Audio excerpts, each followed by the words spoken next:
Could a strange substance found by a southwest Arkansas man be part of a government test? Well, that's the question at the heart of a phenomenon called chemtrails, now getting widespread attention. Well, they say the government is dumping chemicals on us to control or manipulate the weather. And they say the unusual-looking jet trails in the sky are actually chemical-laden chemtrails. People say the government is up there in airplanes spraying all kinds of chemicals to change or manipulate the weather, leaving what you see there, and they call that a chemtrail. So when I look up there and I think are contrails, you're telling me are chemtrails? Yes, that a contrail would be dissipated by now. And it's interesting, Dale and Christina, this is of interest not just in this country, but European countries and frankly all over the world. A lot of folks interested in it. Well, Dave, you mentioned that climatologists and others who study the atmosphere believe that they'd be able to surely spot any kind of signs of an ominous plot. Our journey started in San Diego, California, where thousands of scientists, engineers, policymakers, and journalists gathered for the American Association for the Advancement of Science conference. One of the topics was the artificial manipulation of the Earth's climate, also called geoengineering. During the meeting, scientists spoke about the plausibility of implementing geoengineering campaigns throughout the world under the guise of preventing global warming. One widely accepted theory was to block the sun by spraying something into the atmosphere. When they were asked about existing aerosol programs, they stated clearly that no such programs have ever been implemented.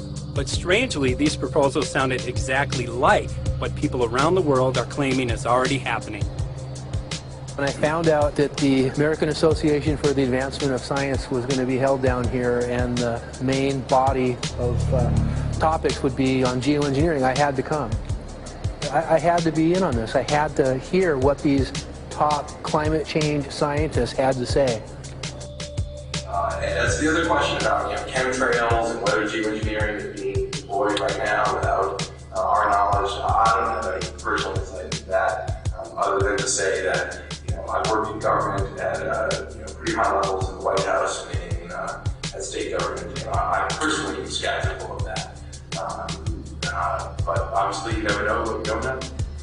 Chemtrails. On the internet, they are cited as proof of the government creating clouds to combat global warming. They claim the American government, with the secret approval of the national government, is covertly using jet aircraft to spray population centres with aluminium, with barium and with strontium so as to reduce people's immunity and reduce the global population. I'm always a little bit suspicious because the government doesn't seem that capable to do something on such a large scale. That is not rain, that is not snow, believe it or not. Military aircraft flying through the region dropping chaff. Small bits of aluminum, sometimes it's made of plastic or even talicized paper products, but it's used as an anti-radar issue, and obviously they're up there practicing. Now, they won't confirm that, but I was in the Marine Corps for many years, and I'll tell you right now, that's what it is. And what happens here, military jets, some come out of Key West Air Force Base, and they move up into the atmosphere, and they drop mylar strips. Some could be a little wider, some are small glass fibers that are coated in aluminum. And what the Air Force does is they take their military jets and they dump these out of the aircraft, they fall into the atmosphere, and some take as much to a day to fall down. This is inevitably military or something going on. The government, the Air Force, you see this kind of a pattern like this, you can rest assured there's something going on. They're actually little bitty magnetic and little bitty strips of, whether it's aluminum. It's a nuisance to you and I to determine what's real and what's not, but it looks like it is a life-saving operation there from the military. The apparent motive behind this conspiracy theory is one world government. Order, I cannot hear. Mr. Speaker, I want to assure the House that both my ministry and my colleague, the Minister of Health, who have received correspondence on this issue, that this conspiracy theory does not have an iota of truth, and that the trails observed from aircraft simply come from jet engines. Question number 9 of order. And I think what an appalling example it is of the new Foreign Affairs spokesperson for the Labour Party that she's spreading conspiracy theories about the United States government. I think the House has heard sufficient. It is called geoengineering, fighting global warming by putting a chemical dust in the atmosphere and reflecting harmful radiation back into space. We take geoengineering to mean deliberate, large-scale intervention in the Earth system.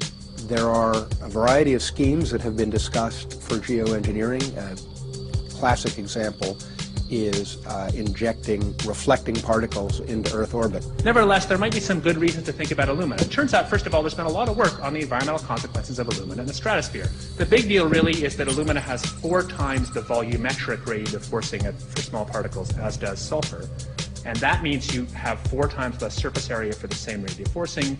And this is a much bigger deal. You'd have roughly 16 times less the coagulation rate, and that's the thing that really drives removal. So you could get away, we think, with much smaller mass fluxes. So that's why we see things like in the use aircraft patent from '89, they talk about aluminum. And that's why we're seeing in the surface water samples aluminum. And here's David Keith saying that aluminum has 4 times the reflective volume surface area. So they'd like us to think that we're talking about sulfur, but here they slipped up and let it out that aluminum is 4 times better to achieving their ends, and it sounds like it's kind of the one they don't want us to know the effects of. The little picture is from a nanofabrication study, which shows you can make very high quality, and do this in just a jet in a very simple way, make high quality alumina particles just by spraying aluminum vapor out, which oxidizes. So it's certainly in principle possible to do that, and there's a big literature that's already looked at that. And you could do that by either building new versions of these aircraft or even re-engineering existing aircraft. So there's some ideas of that. So you go to an engineering firm and you want this done. They don't say this is hard or unusual. They say, okay, yes, we could do it. Aerosol geoengineering looks like it is so cheap that the cost is basically not going to be an issue. That means that implementation decisions will be risk-to-risk decisions. The risk of doing it against the risk of not doing it. And it makes the problem of how we govern it fundamentally harder and different and novel. So I've told you that it's cheap to deliver materials to the stratosphere, and I'm convinced that's true. I don't think that will change. But I think the more we do research, the less easy this will look, the more complicated the environmental effects will look. And that's a good thing, because right now it looks too easy. So I think that if we do more research, we're likely to find out that it's harder and more complicated than we thought, and that the side effects are harder to manage. And that's a healthy outcome that will make it easier to do the management. Of course, the opposite reaction is possible. It's an empirical question, how people will actually react to knowledge about this. Another reaction is to say, if these crazy scientists are so concerned about putting CO2 in the atmosphere, they want to think about these things, then that might actually mean we should be more serious about the risks of CO2 in the atmosphere. And by the way, it's not really a moral hazard, it's more like free riding on our grandkids. And by the way, it's not really a moral hazard, it's more like free riding on our grandkids. Numerous air quality studies, including from CARB, California Air Quality Resource Board, have named submicron-sized particulates as being particularly harmful for human respiration. Through all the discussions today, I have not heard any mention of this fallout, and has this been studied, and also the effects of a highly reactive metal like aluminum on toxifying soils and waters? The question is, what would be the effects of these materials on human health if they came down into the stratosphere, in particular small particles and aluminum? So the collaborators of mine working on the aerosol scheme are actually folks from Carnegie Mellon who focused on human health impacts. And while we haven't published it, that was the very first thing we did, was do the order of magnitude calculation in bevel, pencil, and paper, but with an expert on human health impacts about whether there could be an issue. And for aluminum or other particles, there are a lot of toxicological things that need to get looked at seriously. But if you're just thinking about the sheer number of particles and the human health impact of small particles, the answer is, well, we haven't published it. That was the first thing we looked at with some of the leading experts who do epidemiological research on human health impacts, and it's not even close to being an issue. So 10 megatons of aluminum dumped into the atmosphere would have no human health impact. So let me be more careful here. To separate out the toxicological, so the alumina we've only begun to research and published nothing. Alumina we've only begun to research and published nothing.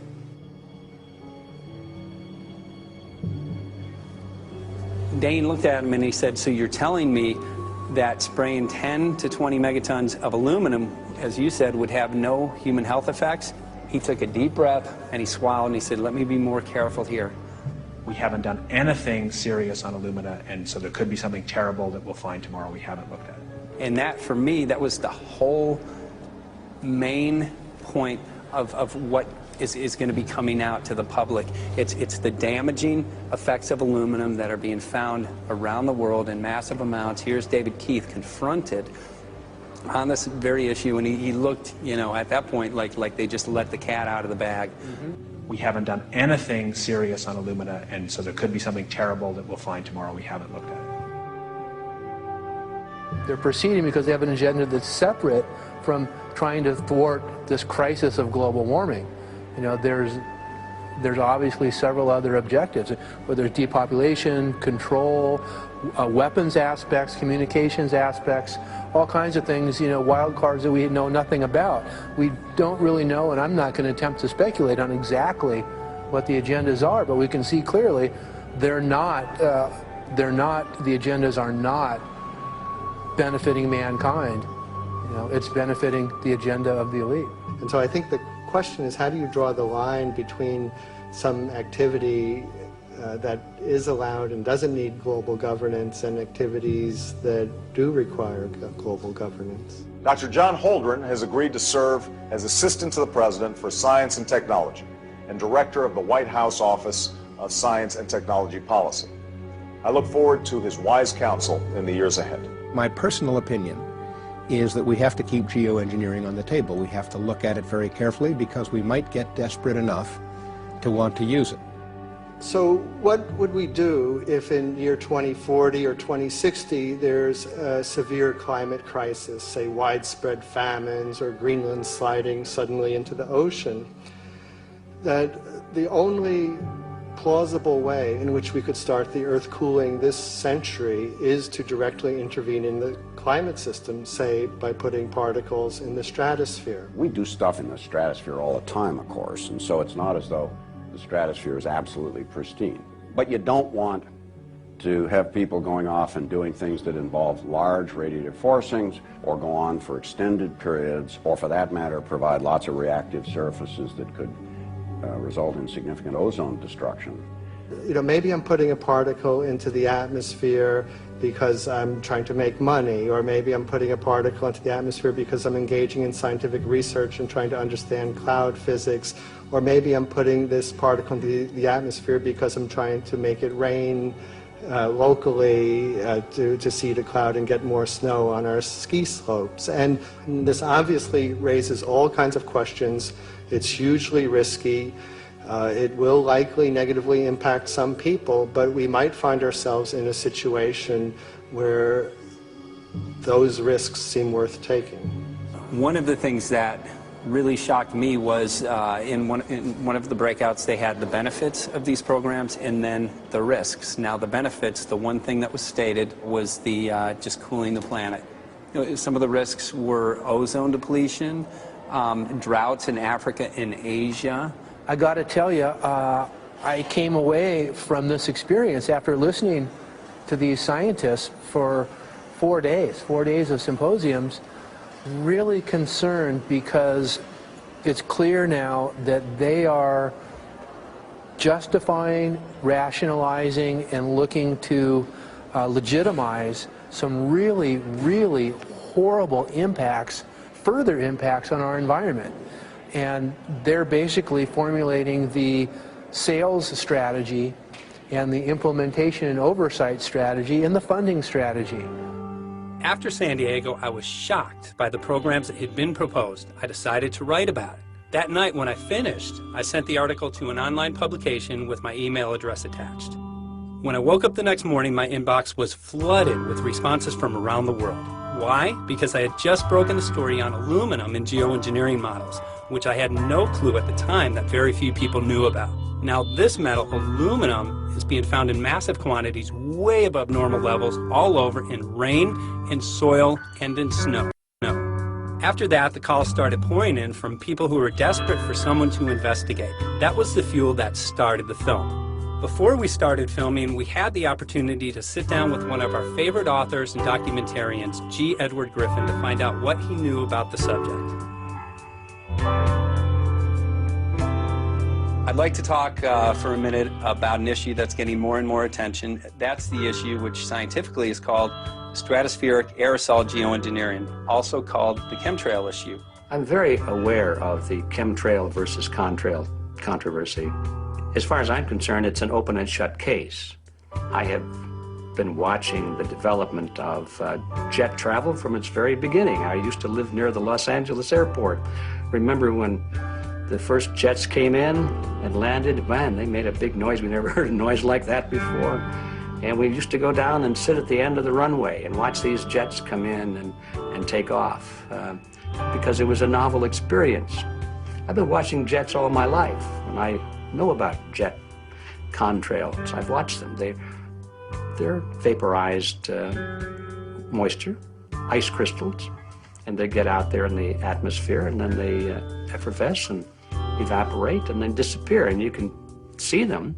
Plane moves along, and the little white trail follows right behind it, and usually about 10 or 20 lengths of the plane or thereabouts, and then it's gone. And you can still see them that way, by the way, once in a while. So there goes a contrail.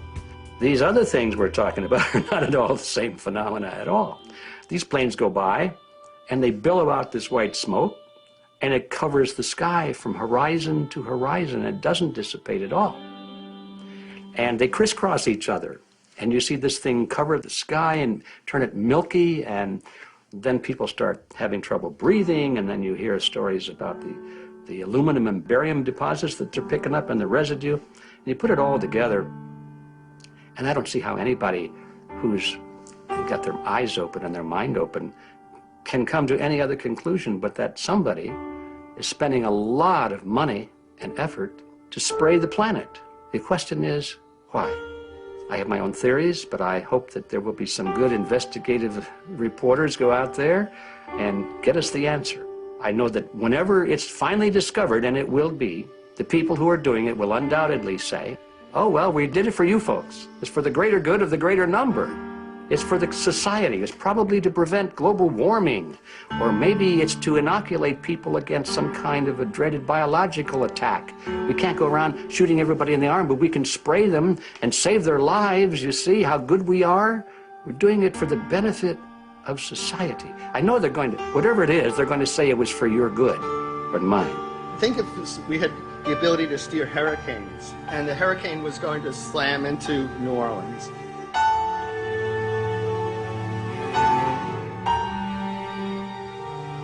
And let's say you could steer it so it would hit Mississippi instead, where for 100, that means I would be willing to more or less kill 18 Mississippians to save 1,800 New Orleanians. And if you do that knowingly, are you murdering those 100 people? And there's all kinds of equity issues there. Now, also, we might be wrong about our steering, and if we didn't do the research right, maybe our steering would intensify Katrina and even kill more people in New Orleans. And so this question of how do you develop the confidence to know that your intervention will reduce overall damage, and then how do you deal with the understanding that you might be damaging some people who wouldn't have been damaged before while saving people overall? The spraying appears to be mostly in NATO countries. I've seen it here in the United States, I've seen it in England, I've seen it in Scotland, I've seen it in Canada, and I've had reports from people who live in France. There's a grouping, there's a political grouping here of some sort. It's international in scope. It's not just an American phenomenon, it's international. And anybody that wants to investigate that, I think, has to take that fact into consideration. They're going to find a political grouping and a political motive here. But in my humble opinion, it's not in your good or mine at all. I don't know what it is, but we'll soon find out.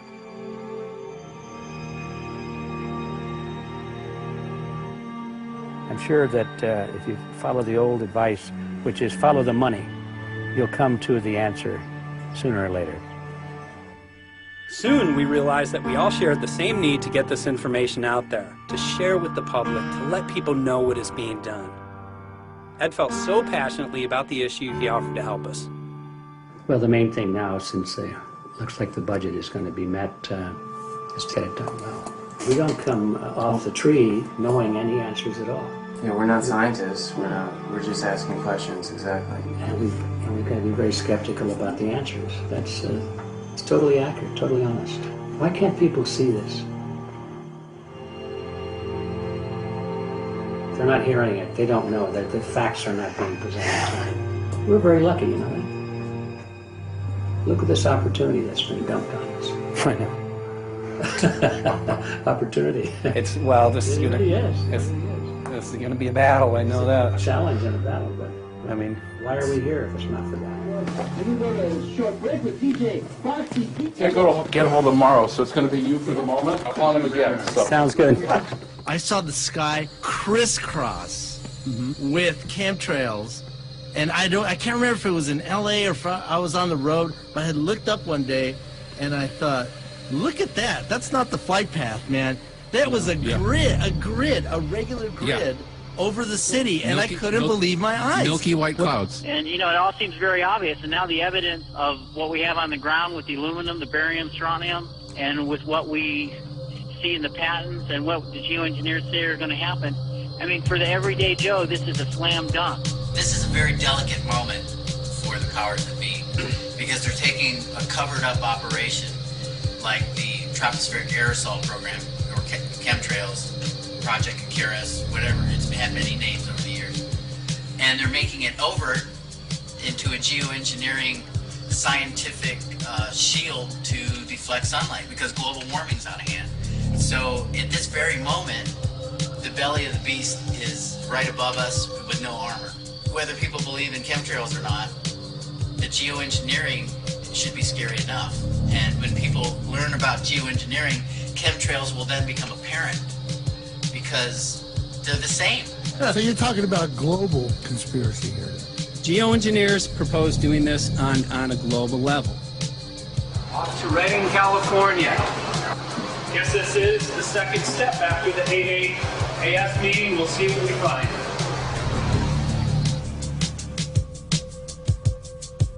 Right here in Northern California at Dana Wigington's house, he owns over 2,000 acres overlooking Lake Shasta. He told me about some of the challenges that they're having up here. Let's go and talk to Dane. We'll see, you know, what's going on his property. We'll see what he's going through, and also what action he's taking based on the test results that he has.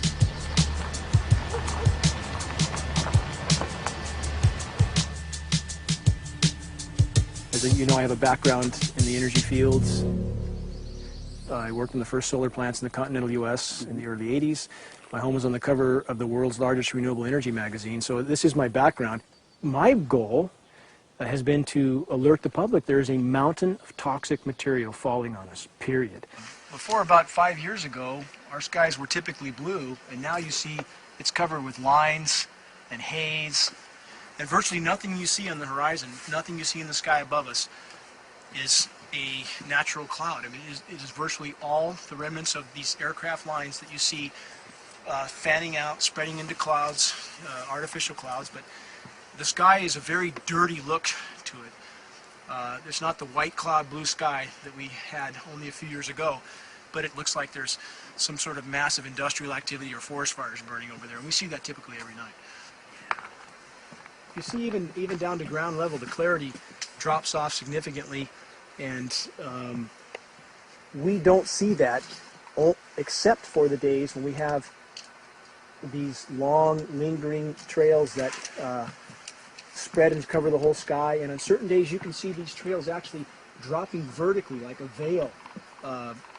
We assume the particulates are descending, and we have the tests to prove that we are being inundated with levels of aluminum and particulates that are literally tens of thousands of times what would already be considered high. So we're not talking about exposure to a slight percentage higher of these toxic materials.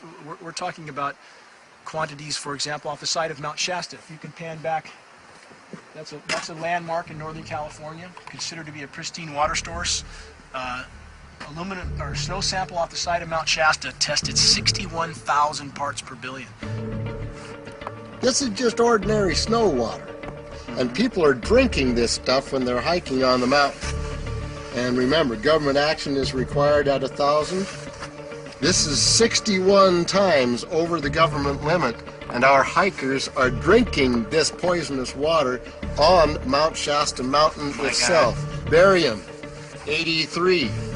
Strontium, 383. So this summer, the people climbing are drinking poison. Basically. I certainly wouldn't want to drink 61,000 micrograms per liter of aluminum. And again, we've already seen in 5 years soil pHs in this area that have escalated 10 to 12 times, and we can prove that conclusively. Well, this is not speculation. We can prove conclusively that these metals have been in the rain. We have duplicate samples. Bachelor of Science in Forestry, International School of Forestry at Missoula. Master's in Zoology, specialized in aquatics. 35 years with the U.S. Forest Service as a wildlife biologist. And before that, several years with the USDA Soil Conservation Service as a soil conservationist. Also have run the botany programs, range and grazing programs. And I continue that today. Right now I do a lot of master gardener consultation work. When I started this garden back in about 2005 or so, the pH here was 5.5, 5.6. This is the old soil survey of the county. You can look at the page right here. This is my soil right here. It's a Dietz 125, 126 here at my house. And here, the soil reaction pH should be between 4.5 and 6.0. And over there in the pure mud, it's even a little darker. It's 6.8 right there. And what can this do to plant life and ecosystems? Well, you haul one of these things out and you start looking at the little things that are crawling around the soil. A lot of times they aren't there anymore. The little soil arthropods that you can barely see on a microscope, you can actually see movement with this. Little tiny macroscopic, look like little moving pieces of dust. Those start to go away. They're not gone entirely, but they start to go away. This is black oak acorns. You know, this is pieces of cedar wood. You know, come on, folks. This should be very acid, and I'm getting 10 times higher than expected. There's something really wrong here. Well, you can see all those reports, lots of them. You have over 20 reports here. Well, at least 20. I'd say it'd be closer to 30. All revealing dangerous amounts of aluminum and barium. You know, the science is there that something funny is happening. And the naysayers say, well, so what? Isn't neutral good? Well, no, neutral's not good. Neutral is not good. If your soil is supposed to be 5.6, it should stay 5.6 if you want the forest to be healthy. And if you want to grow a good garden, you have to keep your pH around 6.0, 6.5. I think that we just need to wake up and just look at what's happening, because we can't just ignore it, because it's going to get worse and worse if we just keep ignoring it and pushing it away like, oh, that's nothing. There was mason jars, and they were brand new, sterilized, and that's what we catch the rain in. And then there was a HEPA filter that we tested the air with. Okay, so you caught rain and then you basically filtered air. What did you find? Aluminum and barium.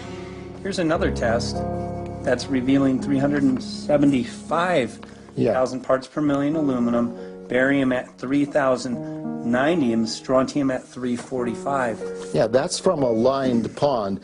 With EPDM fish-safe pond liner. There is no chemicals, manufacturing materials at all in that pond liner that's available to the aquatic life. It's designed for that purpose. The well that feeds this pond has been tested and retested. ND, no detectable aluminum, 0. The only other place this pond can receive water is rainfall. We are located on a filtered, forested hilltop, miles and miles and miles away from any industry, highway, and so forth. After several heavy spray days, there was a film that we received formed on the surface of the water, and we tested that crust, and it was aluminum and barium. That after a year and a half's accumulation had 375,000 parts per billion of aluminum in it. It's literally toxic.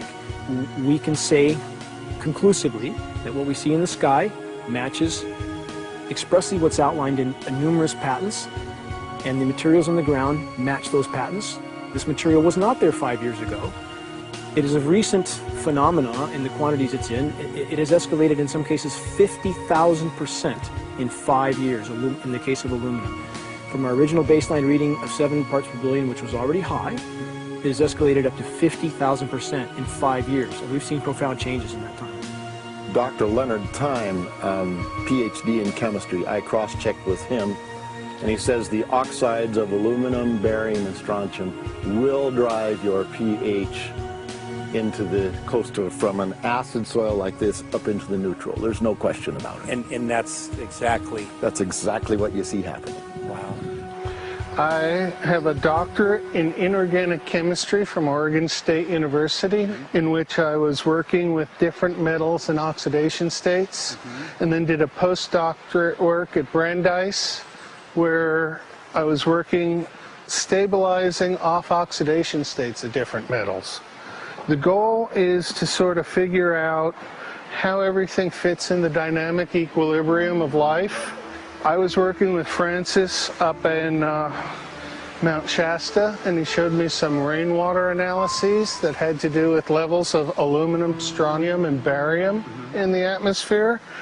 So I feel the major toxin in these chemtrails is the aluminum. And from the levels we were looking in at Mount Shasta, this is totally, totally unacceptable. When you get to metals and biological systems, you're no longer talking about the bulk aluminum that people think about when they're drinking from soda pop cans and that. So once it gets to the aluminum oxide stage, it just forms a plaque within your arteries and shuts down life. When you take elements that normally aren't out in the environment and you start putting them in the environment, it raises some serious red flags. Aluminum is a very specific, nasty and biological systems. It takes that site and it never lets go, and it shuts down the site, and that's it. And so as you accumulate aluminum over time, it causes major neurological damage because it ends up as aluminum oxide that's essentially stuck in place and can't be flushed out by normal systems. At the core of everyone's condition, there's always some level of toxins. And aluminum is known to have cancer-causing effects. The half-life is decades. I think that we should be working on taking more of these toxins out of our environment instead of adding more toxins in. It's very concerning that if we add more toxins to our environment, that will be increasing the rates and risks of cancers. Even one patient is not worth it. So sad that they would consider putting aluminum in our environment to affect something when they could be causing so much more damage.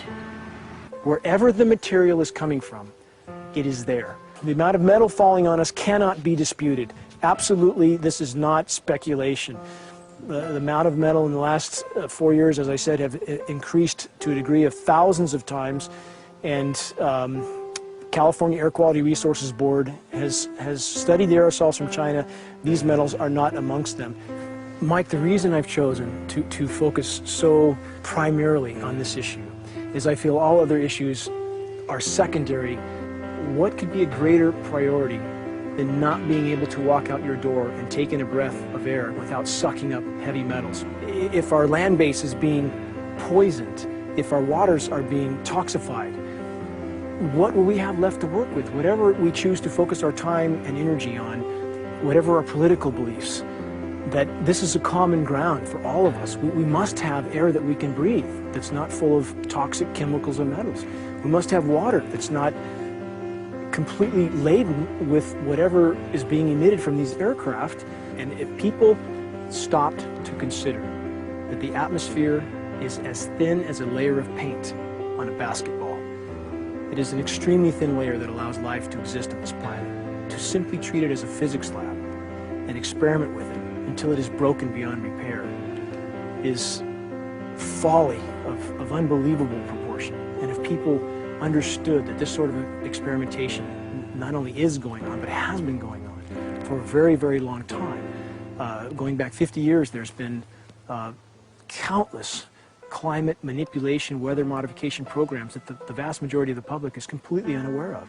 And if they think that this is not true, that certainly that somehow they would have known if it was occurring, I would ask them to look at things like Agent Orange and the things that governments do because they can, because there's no one to stop them. because they have these huge military machines that want to control everything. And in fact, the government's own document, perhaps you may have seen, it's available to any online, is called Owning the Weather, an expressed goal of our government, and not just our government. He told the Associated Press that the American government has created weather tampering techniques so that the New World Order will be able to starve millions of Americans and control the rest.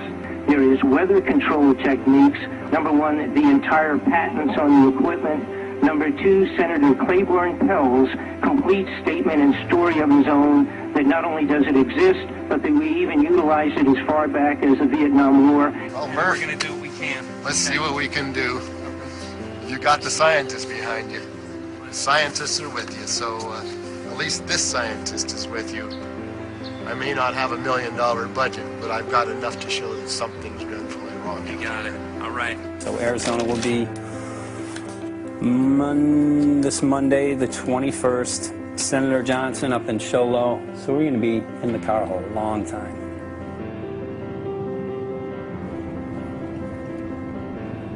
Well, it is such a pleasure.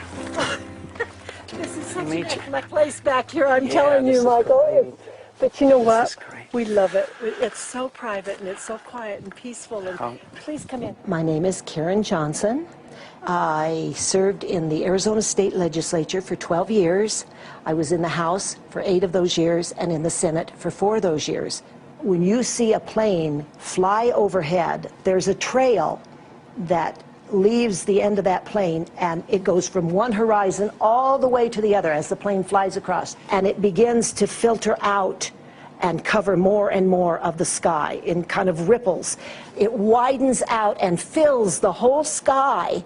I mean, how could anybody think that that was the case? And then to live and to be underneath that and know that whatever is in that is falling down upon you and upon your animals and upon the earth. And I mean, it's frightening to me.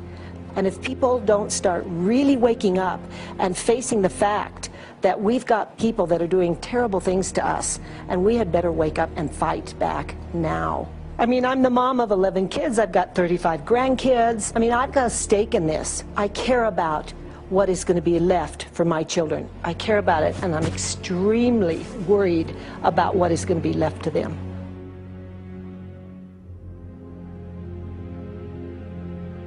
Aluminum is toxic, and we know that it's accumulative.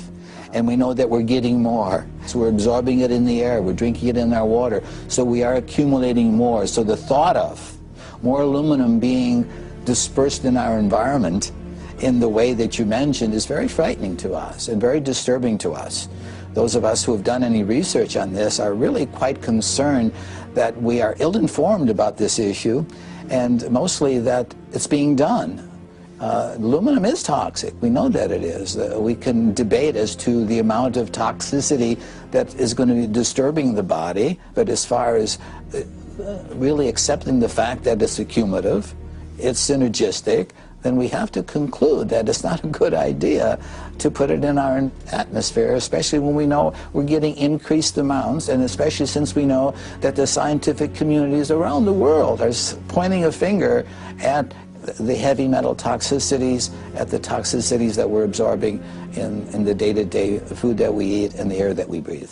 The concern is off the charts about why is this happening?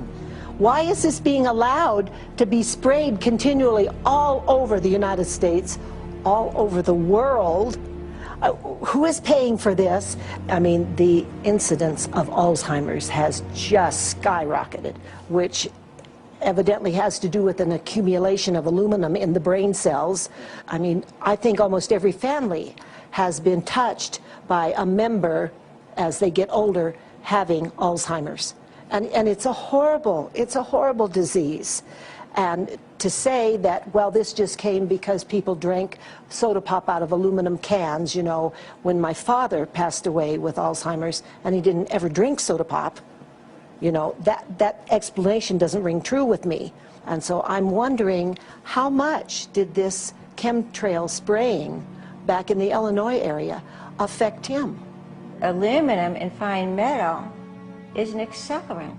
A friend who's a firefighter up in Pine, Arizona for 20 or 30 years says that the wildfires now that they're fighting are way beyond anything they've seen before in intensity. And when you look at the air samples and you see the fine particles of aluminum, which is very flammable, and magnesium settling on the trees, this is causing unprecedented savage wildfire. But if you look at this, you can see these are parts per million. They sent this to me, and I just found this to be extremely interesting because we should have like 2 parts per million of aluminum in our air. And this is saying that there's 39,000 parts of aluminum. That's astronomical. Barium is high. I mean, these are way off the charts of what people should be breathing or what's coming down on them. And, you know, if people wonder why their health is deteriorating, why they're having to go to emergency rooms, why they can't breathe, you know, why they're getting Alzheimer's, this has been planned. We have elites, I don't know what you want to call them, one worlders, Illuminati, I don't, whatever you want to call them. But with these people that don't care about the average person. They only care about themselves, their greed, their power, and if they eliminate, you know, 2/3, 3/4 of us from the planet, so much for the better for them, because then they don't have so many people to have to herd around and worry about. So this is a lot what this is about, and this is very, very alarming and scary. I mean, where is this stuff coming from, and why? Why is this kind of stuff being put out there? You know, I've heard different explanations about, oh, we need to cool the planet, all this and that. But if people are up there trying to cool the planet, why do they need all this kind of stuff in it? The explanations just never have really rang very true. And as I'm setting up the equipment, she looked at me, she said, all these trees here are dying. And I said, what? She says, all these trees in here are dying. So I thought, well, I'm going to test for aluminum, because that's one of the key things in the programs that we're talking about, and titanium. And I took some of this bark sample and tested it, and it came back positive with aluminum and titanium. Then I started traveling around California, noticing the same thing. In Lake Tahoe, there was a lot of the same type of bark, all through Sacramento area and Davis. Just about everywhere I went, I was noticing this silver white bark. What I think is happening is these chemicals are getting down and destroying the roots. And then as they come up, they're going out into the bark. Those two right there are the ones that are just, it just hurts so bad to see these two, because look how old and big they are. We probably lost 40 trees right here on our 10 acres. Every week, every other weekend, we'd see another tree that was beginning to die. And I mean, it's just so sad, we just cry. And to think that that might have something to do with it, along with their other explanations, would really, really frost me. Every time you lose a tree, you know, it's not good, it's just sad. And there's another one over here in this little group of trees here. Don't you feel better when you stand up and fight than if you crawl down in a little hole and go to sleep? You know, I mean, my gosh, people, your families are out there, children are out there, your grandchildren. I mean, you've got to do something to help.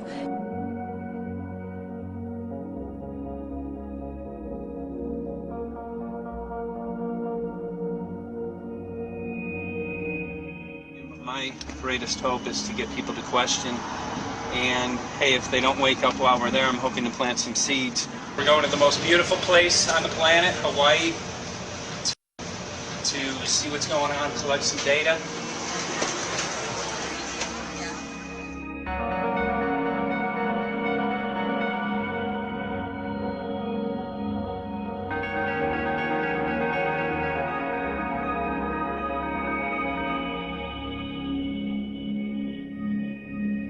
Thank you for having fun with us. Hope you enjoyed the trip.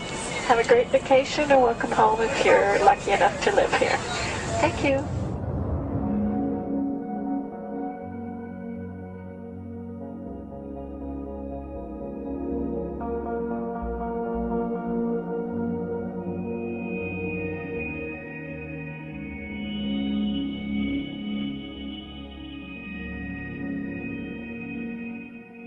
The whole valley's off the grid, so it's either solar, wind, or generators.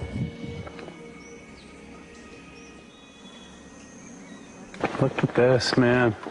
Yeah, the mind can't even conceive of a dream of this. Right. Yeah, right. Even coming here, and one would never think, you know, in paradise that it's getting destroyed. And they're doing it island style. They do it off the island, right? They do it off the island, so they don't, you know, you don't see the chemtrail airplane. The theory is that they're spraying the ocean, offshore, and it's coming in on the... And it's coming in. Now these are coming from the west. They're also spraying on both sides today. A lot of this stuff is actually chemtrails coming this direction. There's material that's blocking. We should be able to see to the horizon, you know, where the Earth curves, because we're high enough and we have the ocean, right? So we should be able to see. We should be able to see the Big Island. It's only 30 miles away. And you can see it's not a blue sky behind it. That's the key. It's all, you know, has that kind of weird looking blue, like silver blue, I call it. And this is a nice day. You know, there's no more blue sky. The night, we're going to look at the stars at night, and it's like, you'll see, you can count them. There's so few stars at night now. There should be hundreds of thousands of stars, and I can count the stars. There's like one here, and one planet here. It's like, you might see, some nights you'll see 100, some nights you'll see 10. This is what concerns me, this kind of stuff right here. It's just soft. Okay. This just comes right off, this bark. That's not natural. For I've seen hundreds of thousands of coconuts, and I've never seen it falling apart like that. Look at this, you guys. I've never seen anything like this. I used to trim trees all the time in the Big Island. I've never seen anything like that. That's why I'm concerned. Not an easy task that you have here on the island. I could see the skepticism because it is so far beyond anybody's reality. It's amazing. It's just amazing to try to look through somebody else's eyes. Like my eyes, I can see this so it's like night and day, and other people it's just the illusion is just so deep.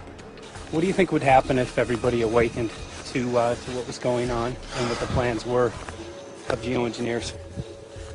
I think they'd have a revolution in Hawaii. If people really understood what was going on. What's your concern for, I know that you love the land here. What's your concern about the chemtrails? Well, that we won't be able to live here and grow our own food. And that our health is going to be compromised. You think it already has been? Yes. And the thing is that they're doing it every day here, every day. So it's hammering, micro doses every day. And then, of course, it's getting in the environment, and of course, it's weakening the plants. And it takes a couple years for this to actually weaken the plant. So we're asking for GMO taro. We're asking for GMO papaya because we can't grow our natural seeds. We can't be sustainable. We can't truly, you know, be here as God created us to be. So my friend convinced me to do a hair analysis on my daughter. So we went ahead and cut close to her scalp and got some really recently grown hair and sent it in. I was just sure that my daughter's hair was going to be so clean with the lifestyle that we live. And lo and behold, it came back and her levels were really high in aluminum. This is the chart here. This is the reference range, and this is where my daughter is. 23.1. Aluminum.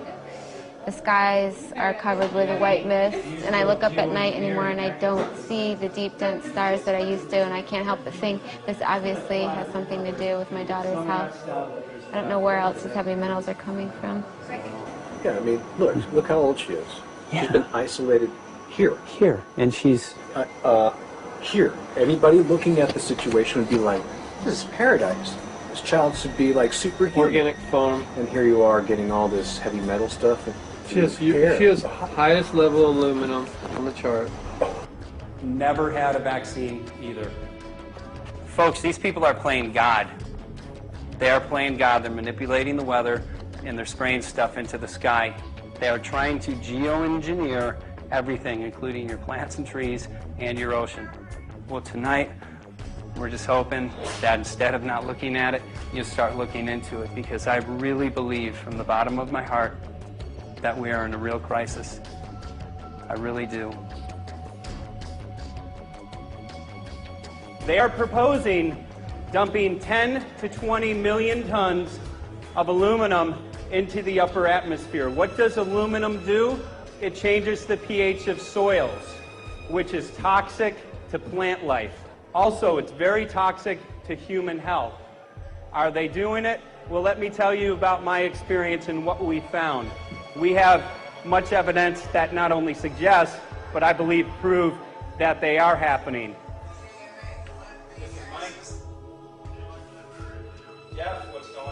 And as I promised, we're joined right now by a very special guest, Michael J. Murphy, currently on location in Hawaii. He's working on a documentary film called What in the World Are They Spraying? Michael, welcome to the program. Great to speak with you today.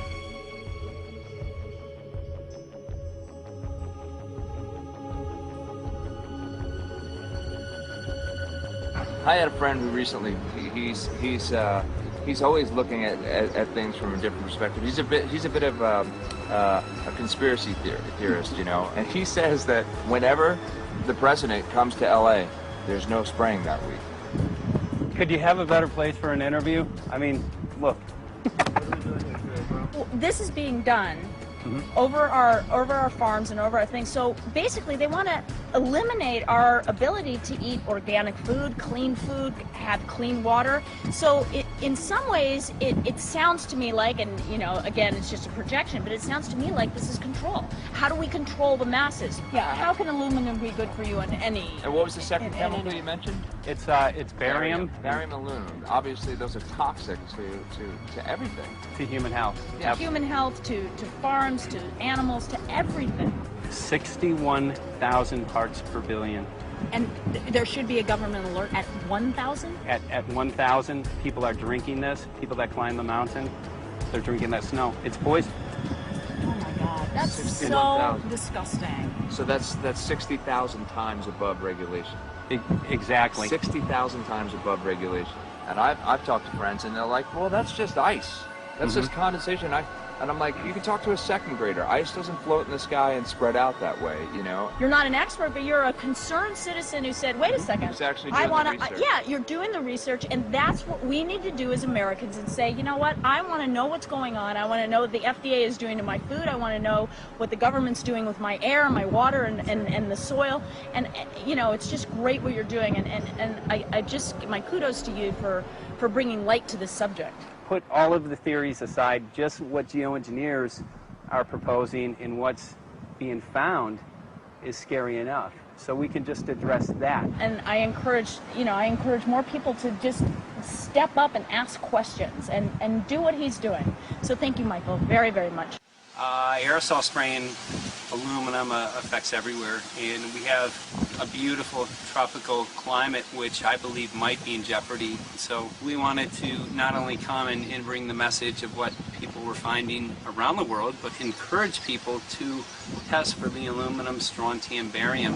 Essentially, I think it was an effective trip. I saw a lot of people here in Hawaii, in Maui, awake and not only curious but willing to look into this deeper, and that's my only hope. This is one of the boldest moves, I think, from Ed Griffin yet. This is the taboo topic that nobody's supposed to talk about, and that is aerosol spraying. Now, we've got tons of documented proof of errant aerosol spraying. It just blows my mind that the whole essence of humanity has always been to look up into the sky and ask why. Though there are no limitations, there is endless space, an endless universe. Now, in the 21st century, we're not allowed to do that.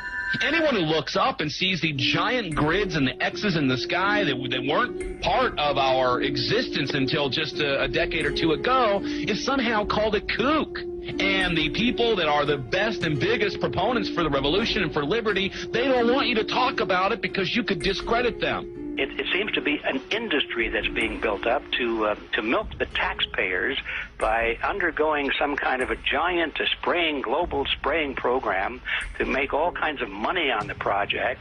And they don't seem to care really what effect it has. They're not trying to experiment to see if humans can survive it or anything like that. They just want to get this stuff up. And then we discover, as we're going further down the line, that there are companies generating genetically modified organisms, or seeds, modified seed crops they're being engineered to resist the aluminum in the soil. And a lot of crops won't grow in that. And so now, after they've messed up the soil, all the farmers were going to have to go back and buy seeds that have been genetically engineered to resist the aluminum that have been put into the soil. And all of a sudden, mankind is completely dependent upon these companies like Monsanto and other giant agricultural firms. You can't even grow natural seeds anymore. And we're looking at that. It's a shocking thing. I hope we don't find that that's true. But all the arrows right now are pointing in that direction. We get into cost-benefit analysis here because there's also HARP could be involved in this. Geo-engineering, as you guys mentioned, which is documented heavily in Dennis Kucinich's bill, that is the Space Preservation Act, which, by the way, I don't think got through Congress. And then Kay Bailout, as we call her here, Kay Bailey Hutchinson, also put together some legislation in order to qualify geoengineering, which, again, is supposed to save us all from global warming. But it is cost-benefit analysis because they can benefit on so many different levels. Ed, that's how they do everything, isn't it? That's right. And, you know, there's an old adage, if you just follow the dollar, follow the buck, you get to the source of the problem.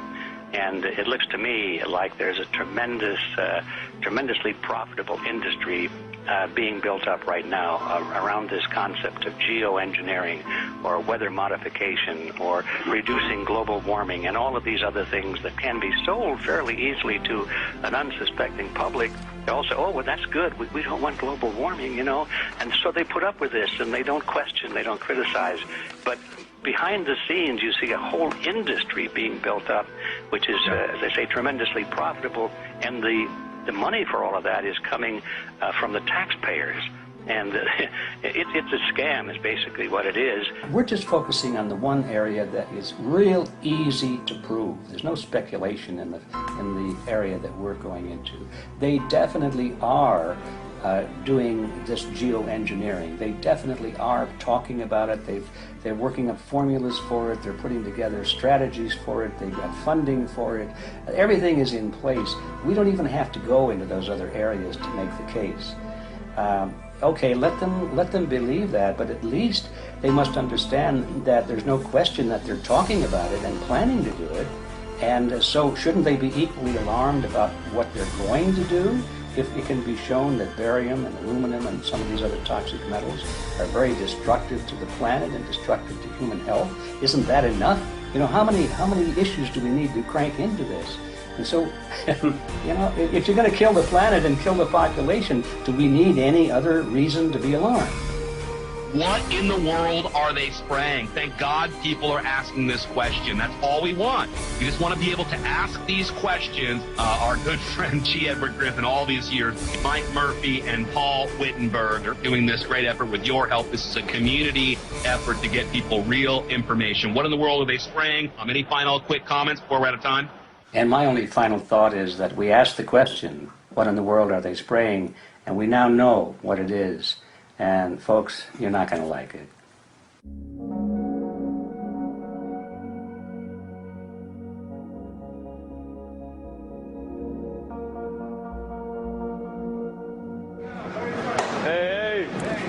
I'm Peter Vreken. I'm from Belgium. I'm 54 years old. I can't believe it myself. I'm a very happy and grateful person.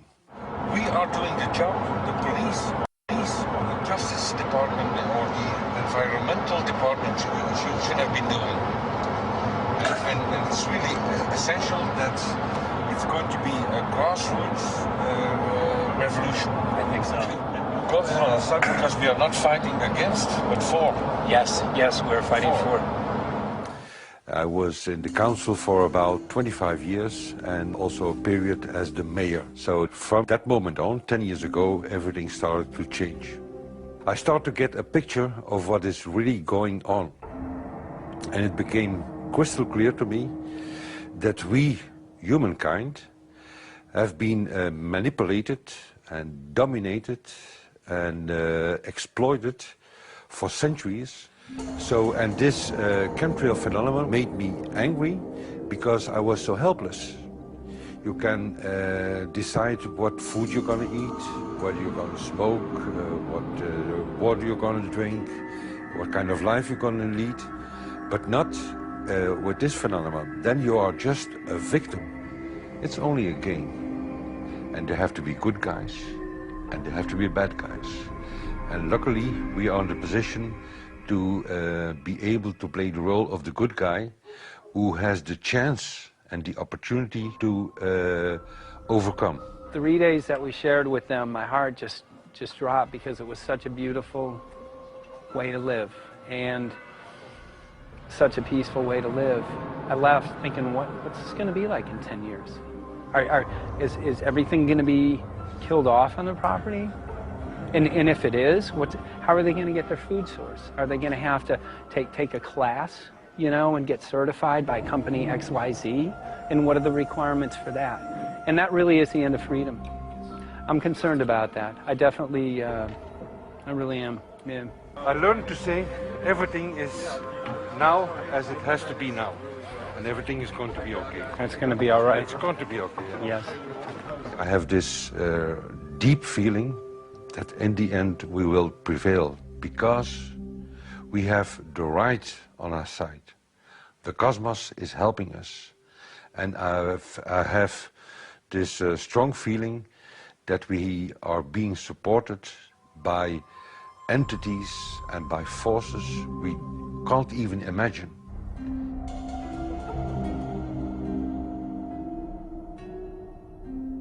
Here for the first time we have this scientific proof that we are being spread. We are being spread, and it's incredible and it's hard to believe, but we are being spread. I think at this moment to stop is not an option. Once you know it and once you have a tool like this and an opportunity like this, that the issue of chemtrails or persistent jet contrails or whatever name you use for it, that this phenomenon is recognized as being real, publicly debated on. In the context of geoengineering, I think it's high noon to bring this to the public. This is what the sky is supposed to look like. These are old paintings. We forgot this, I'm afraid. In the years that I have been a medical research journalist, I have looked at many, many things, and I found the same three issues in whatever I'm looking at.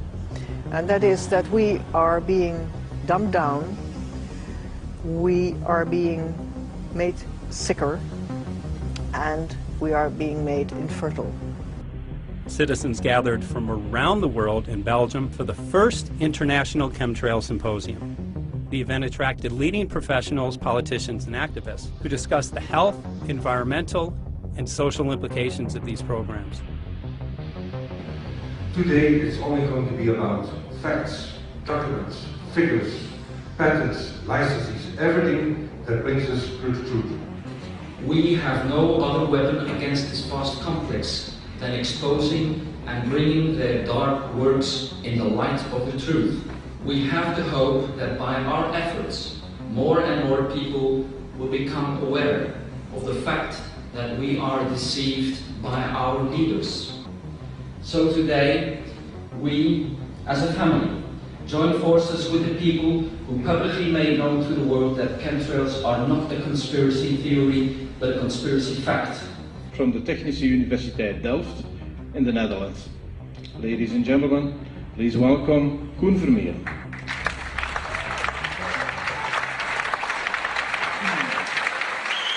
Well, I'm Koen Vermeeren. I'm a university professor of Delft University of Technology. Usually people are with their heads to the ground in their own two-dimensional space and they don't look up. But if you do, you see more and more spaces like this. And it worried me too. I have no explanations to our students about these phenomena. And then I studied it myself and I found out that I couldn't give them the answers they wanted, because I think that the phenomenon is not natural. It's not natural what is happening, and the explanations that are given to us are not enough for me. If you look at them from a scientific point of view, the first thing a scientist does is trying to explain something. Because I'm smart and my students are not as smart yet, so I have to give them answers to questions. But if you ask most scientists, honestly, they cannot answer all your questions. If people are using climate control over our heads, I want to know about it. I want to know the consequences, I want to know the health impact, I want to know everything. I need, as a teacher in my university, to give answers to my students. And they have good questions. And I don't have the answers. And I want to know. Excellent. And we should discuss this. Ladies and gentlemen, for here you in the auditorium and for all over the world, Michael Murphy.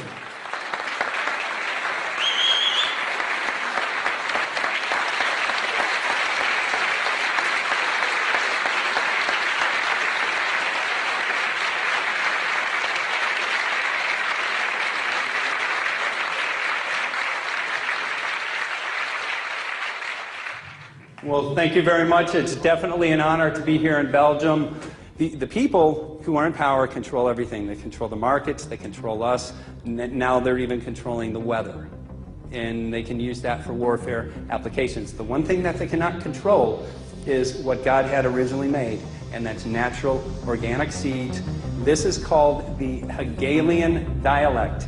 It's called problem, reaction, solution.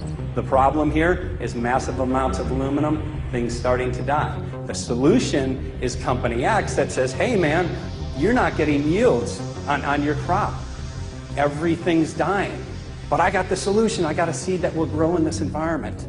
The only problem is now you have to start buying from me. We're a little concerned that maybe part of this agenda could be to kill off anything that's natural and organic and re-engineer it with aluminum-resistant GMO seeds. Many may know we just got back from a week of filming in Hawaii, and it was an incredible trip. A big concern for the people there is they're beginning to see softening of the coconut trees. But their concern is that these programs may again be part of a broader agenda to destroy anything that's natural and organic, so that the corporate redesigned GMO foods might be the only source of food for people. I didn't anticipate so many people, young and old, who are interested in this phenomenon and are concerned about it. And I especially liked the address that the young girl gave today. Only 17 and already making an address to the audience. That is, well, incredible. My name is Sofia Xenidis. I am 17 years old. It is quite scary to know that the air we breathe is not what it's supposed to be. That the food we eat and the water we drink contain traces of those substances which are sprayed out over all of us, as though we were being poisoned like insects. The feeling that this is causing me are feelings of deep anger and rage. I don't want to be poisoned, I don't want to be infected with cancer, and I'm just so angry that this global poisoning can be going on such a massive scale, and not enough is being done to stop this crime. A clear answer to one question. Are we being sprayed? Have we been sprayed? And is it their intention to spray again and again? What are we going to do about it? How are we going to deal with it? How are we going to stop it? I know the answer. There is only one person who can stop it. And you know him. You are. You are the person, the one you have been waiting for. We are magnificent, beautiful, godlike, divine human beings. Ladies and gentlemen, sisters and brothers, in this auditorium and in the whole world, thank you so very much for being present with us. And for now, please enjoy this anthem.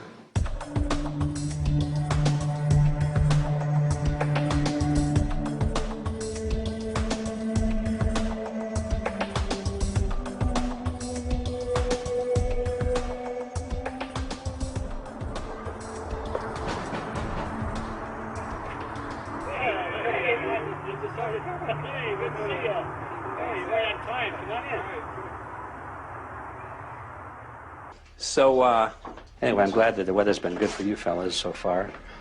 Just think if we were doing this in the wintertime, you might, if you're going to Washington, D.C., you might run into snow. Thank God we're not. That's right. You know, it's interesting because of the different weather modification programs. There's something like, I think, right around 32 in the continental U.S. alone going on. So the theory is that geoengineering is in part weather modification. You know, Mike, that's a very good point. There are so many subsets connected with this issue of geoengineering. People are writing to us all the time with information about the connection to global warming, the connection to weather modification. Some people think there's a connection with Morgellons disease. Others think it's kind of a means of transmitting electromagnetic impulses from the HARP antenna system up in Alaska and Siberia. Boy, it gets your head spinning. And each area, I think, is worthy of investigation, but we have so little time. I think it's wise for us to stay focused on just the aerospraying and the toxic effect of these chemicals and the destruction of the planet and the damage to human health. What more do you need than that to convince people that we have to put a stop to it? So to stay focused, I think, is our mission on this one.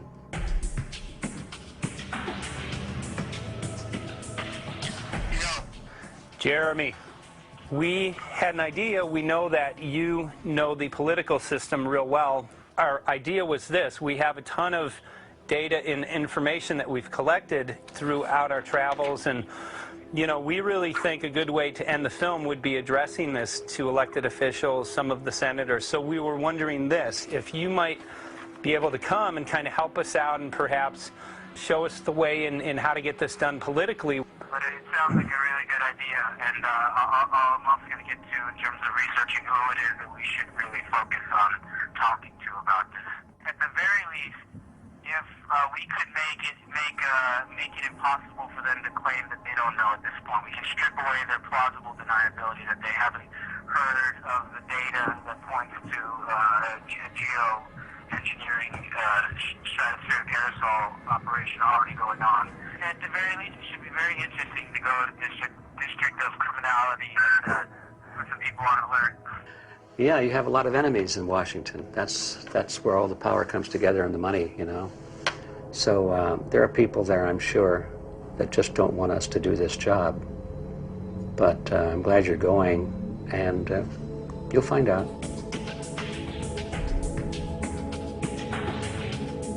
We took the data to Washington, D.C. There we presented our elected officials with the following letter.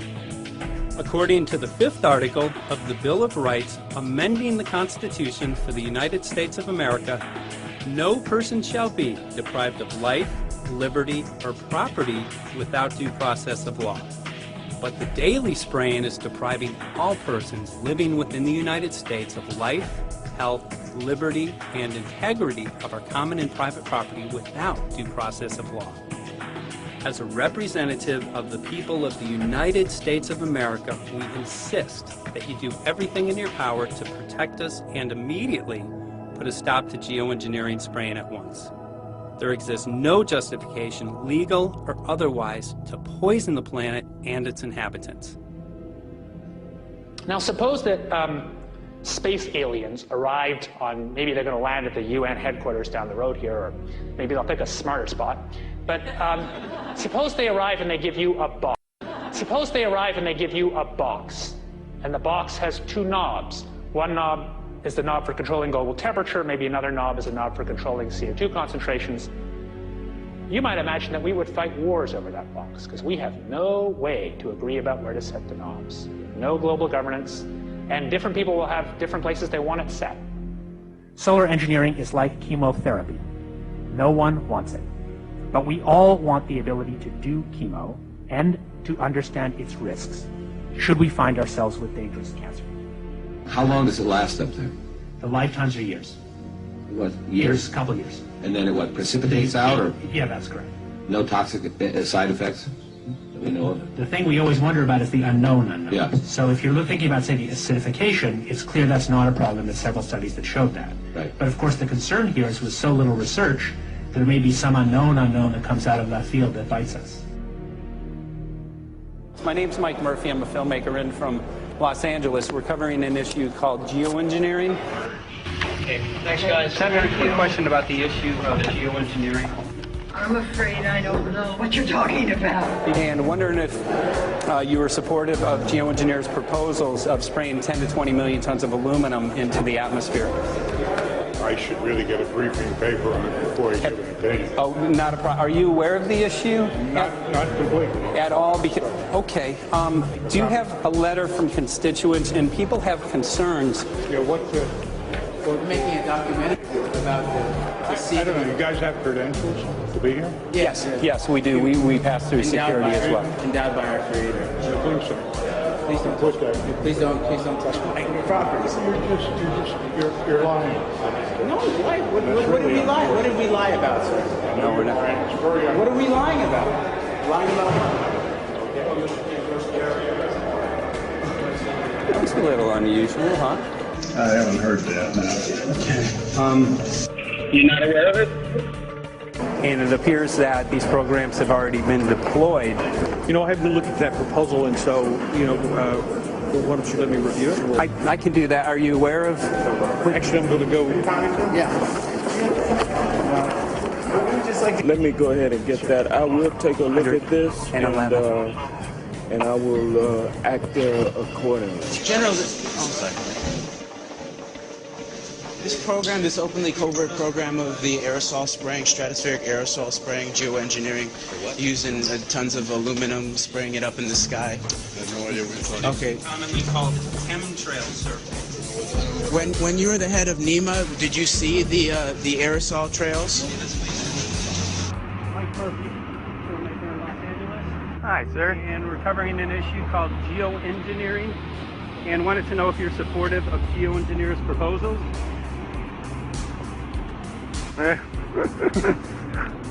Congressman? Hey, Congressman. I'm wondering if you're supportive of geoengineers' proposals, which is dumping 10 to 20 million tons of aluminum into the atmosphere.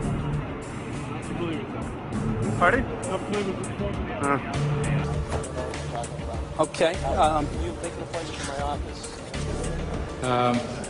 I'm not supportive. I haven't looked at it close, so I don't. Have you heard of the issue? Because it's becoming mainstream in public, and there are actually congressional committees which are being formed to talk about these programs. Mm-hmm. Yeah. Well, I think when we drop anything into the atmosphere, we should know prior to the effect of that, right? Yes. And if we don't have the knowledge as to what the effect will be, we shouldn't do it. I think there are 4 different options for thinking about deployment of geoengineering. The first one would be we just ban it.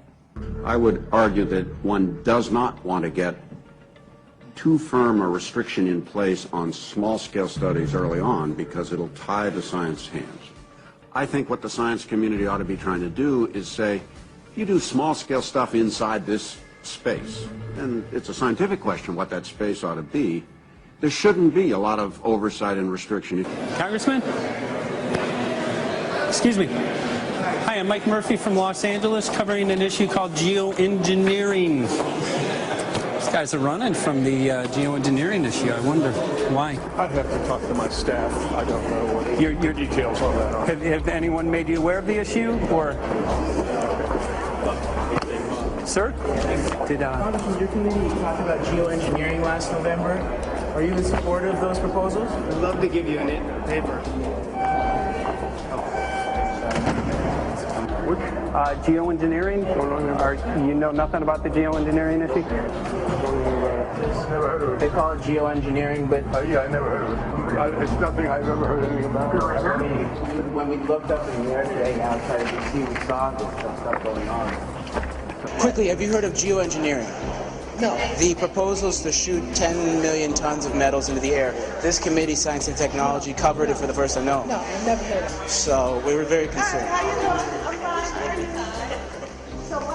We spoke with Congresswoman Watson's office, and her press secretary, Ms. White, was familiar with Representative Kucinich's Space Preservation Act, which mentioned chemtrails and the weaponization of the atmosphere in space, and then it was pressured to be taken off the bill. Did you see the aerosol spraying going on today over the Capitol? Congressman? Geoengineering carries with it a tremendous range of uncertainties, ethical and political concerns, and the potential for catastrophic environmental side effects. He's not one to do interviews very often, so not unless we usually really pressure him into it. Okay. So don't, all that is, don't hold your breath. As chairman of the Committee of Jurisdiction, I feel a responsibility to begin a public dialogue and develop a record on geoengineering. We want to know if you're supportive of their measures by spraying 10 to 20 million tons of aluminum into the atmosphere? No, I think we need to have more research. Okay. And about the issue of current deployment, there's literally a mountain of evidence that many people believe proves the deployment of these programs. Any knowledge of that? No, there's certainly not a mountain of evidence, but I do support research into geoengineering, and I also support looking into the international governance of that. Okay. I hope anybody that has studied it knows, which I think, that it's a radical proposal, and I hope we don't have to use it, but there may come that point in time where we do. Now, if we could provide you with the evidence that suggests that these programs are and have been ongoing, would you be willing to address this publicly? We've had about 3 or 4 hearings on it. We have addressed them publicly. Well, not about the proposals, but about the current deployment of these programs. Citizens. I don't support the current deployment. I think we need to have more research, and they have consequences that go beyond one nation, and so I think that there needs to be governance to that. Governance is not simply an issue of deployment, but governance before deployment in terms particularly of large-scale scientific fieldwork. I concede that on this subject and in general, it's not popular to talk about global rules.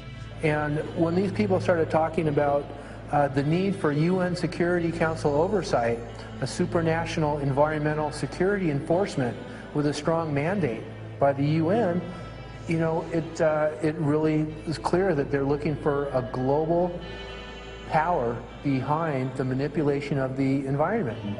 But I do think it needs to be sort of an international kind of treaty that does tie and bind all nations into a common fate. It is a common fate.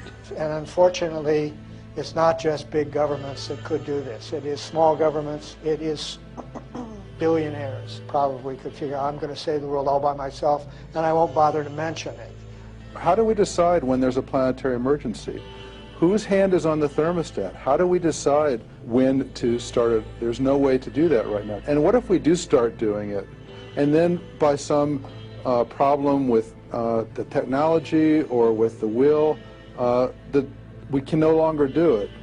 In a year or two, the aerosols will come out of the atmosphere and temperatures will shoot up at a rate much faster than it's going up now. And it's that rate of change that's hard for us to adapt to. So once we start it, we'll be sort of locked into doing it for a long, long time.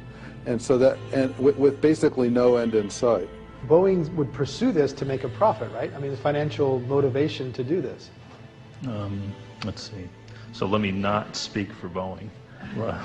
Is that allowed? Okay. Yeah, well, it is what it is. No, but someday, if the U.S. is going to decide to do this stuff, they're going to look to a company who can do it, and you want to be positioned. Boeing would rather get it than Lockheed Martin. So certainly we have an industrial base that helps the country take on technologies and large-scale challenges like national defense. And we do that both for a profit motive as well as, I think, as a national service. So I think it would be truly disastrous if, you know, we discovered a few years from now that there was a black program that some government had stood up to sort of learn on the quiet how to do this. It's pretty clear you can cool the planet, but you will not and cannot bring it back to exactly the same climate state you started with.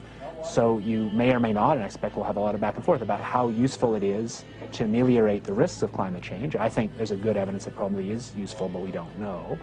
But it certainly can't get you back to exactly the climate you started with. I think everybody agrees with that. Do you think you'll see deployment in our lifetime? Let me say I hope not. Al? I would agree. I hope not. I hope not. Okay. I see this as something like an evacuation plan. That you build big dikes. Maybe that's the emissions reduction to try to keep the flood from wiping you out. But that if that flood should come, that you'd like a plan for what to do in the event of that catastrophe. So I see these options more as a catastrophic response option and not as a way to reduce risk of everyday climate change. You would advocate mitigating consumption of beef as a means of accomplishing your objective? Yes. How would you suggest going about that? You can't. I mean, it's your job to decide what to tax and what not to tax. Obviously, if you wanted people to behave differently, you give them incentives and disincentives for behavior. But I'm sure that's the answer you wanted to hear, Mr. Smith. If only my time had not expired. Thank you, Mr. Chairman. Because there's literally aluminum and barium contamination found around the world, believed to be from these programs. Like, look, today over the Capitol, looks like they're deploying some type of aerosol. Did you see it? No, I didn't, but I did see it. In a James Bond scenario, some rogue rich guy puts some airplanes in the air and seeds the clouds. What is to prevent that? Okay, are you aware of the issue? You do it through the... Are you in support of those proposals? What is your take? I don't know anything about it. You're not. I got a chair here. Okay, we'll give you a letter on that. Yeah, this is a letter from constituents. Okay, great. Excellent. And many people believe that these programs have already been deployed because mass contamination has been found. Geoengineering programs, stratospheric. Got it. Yeah. Spraying from airplanes. Okay. So what is happening? People from around the world are finding contamination. Let me take care of this and I'll talk to you when I come back. I'll be back. He's here. Thank you very much. We see that even though we might make the average temperature of the planet about right, the rainfall patterns change some from today. And some places become warmer and some places become cooler. So there are going to be winners and losers in this geoengineering activity if we were to do it. But nevertheless, as David has said, there are reasons why we might consider doing it. Many people are deeply concerned about it because of the toxicity of aluminum, and it has been addressed to Congress in various committees. Would you take a look at a letter from some of your constituents addressing the concerns? Excuse me if I go. Okay. Can I give you a letter from constituents? Are you aware of their proposals of dumping? Gotcha. Thanks. Well, I'm not familiar with it, so I don't know what they're doing. Okay. Well, geoengineers are proposing just that, dumping aluminum and barium into the atmosphere. Why would they do that? Aluminum's a precious metal we can use. Well, the stated goal is to actually cool the planet. However, there's a... Sounds strange. Right, exactly. So they're proposing dumping these metals into the air to block the sun, essentially. We're here to just find out what members of Congress are. I hope we have a strong hearing on that before we decide to do it. I would hope so. And there's plenty of evidence that not only suggests that these programs have been deployed, because we're finding contamination of aluminum and barium on the rain, snow, and soil. Okay, thank you. Thank you. LA County has seen a 200% increase of Alzheimer's over the last decade. Tons of ground and water samples showing high levels of aluminum all around our state. Why don't you give me all the information you have I have some very good people I will assign it to. And if you get it to Mr. Lavelle, we will He's get got it my to card the and right send me an email. Lavelle. Okay. We will He's get got it my to card the and right- send me an email and Yeah. we'll Sounds look great. at it. We'll be in touch. We are Okay. investigating this, and there's literally a mountain of evidence that suggests that these Okay, programs are move going that on. mountain over to us. You Let got us it. take a look at it. And look up, Thank keep looking you. up into the sky and you'll see some of it. Oh, okay. You will. You can All see right. the aerosols being sprayed out of airplanes quite a bit. Okay. So thank you. Yeah, the future of humanity is definitely dependent on it. So we're counting on people like yourself to take some proactive steps. So thank you very much, guys. You're very welcome. Appreciate Thank it. you. Thank you. Right.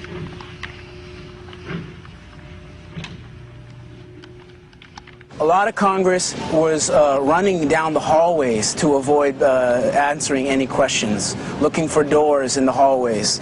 So apparently the war is against all of us, and we're all in a hostage crisis. People who took an oath to uphold and defend the Constitution are not only know this is happening, are participating in this. And all of us have a duty to stand up and speak out about it. Why is the water being contaminated? Why is the soil being contaminated? Why are aluminum-related diseases going up? And it's affecting all of us, and thus we all have the duty to stand up and speak out and get educated and stop this. For our own sake, for our children's sake, it is a crucial moment in history right now. As human beings, we need to decide whether to live on our knees while being sprayed and poisoned every day, while being under a continual threat, or whether we are going to stand up and live as free human beings and seek truth, justice, peace, and freedom for all of God's children. So as you can see, we're ending our film here in Washington, D.C. We've made many public officials aware of this. Most of them either denied any knowledge of this or they simply were unwilling to address the situation with us. So as you can see right behind the White House, we do have aerosols behind us. The spraying has continued.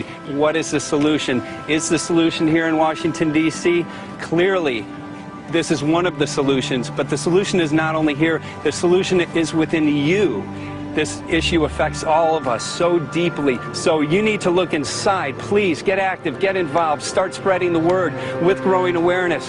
About 90% of the population, we believe, is unaware of this issue, which means 90% of the people who normally might do something if they knew are not doing anything because they are unaware. So please look into your heart, use whatever skill you have to get the word out. The future of humanity is dependent upon it.